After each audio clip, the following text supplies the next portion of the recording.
Hi, John Mueller again with Paradise Palm, paradisepalm.com on the behalf of expertvillage.com. Before I actually put this ficus ginseng into this pot, and I've got the wire in here and I have the screen down to prevent the soil from going through, is I want to have a good, just very basic general layer, removing any larger material such as these bark pieces, and just spread it out evenly, not packing it over the bottom of the container.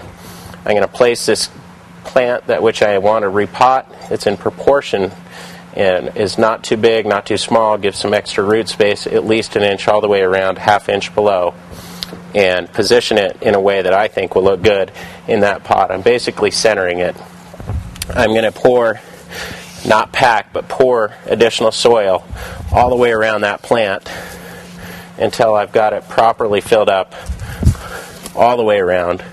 And in my point of view, sometimes it looks good to have a plant slightly mounded to where it slopes up to the center of the tree. But it's, again, your personal preference.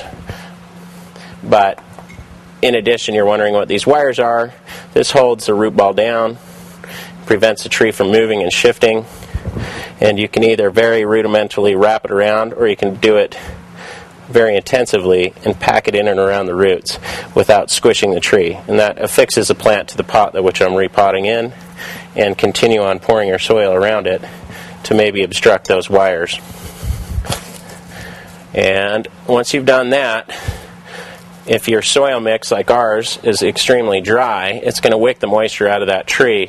You want to go ahead and water that tree within a day's time and pack the soil in, but don't smash it down. You want as much air space as possible and take it from there. Now the plant looks good like this, but you also might want to top it off with polished rocks you might have found out on a hike, sheet moss, and affix it to the top. But it's a general personal preference what you want to have on the top of the tree, and in general it has good centered, it's not too small for the pot, it has drainage, something to obstruct from all the soil falling out at the bottom, and then that way you can ensure that your tree is going to do really well.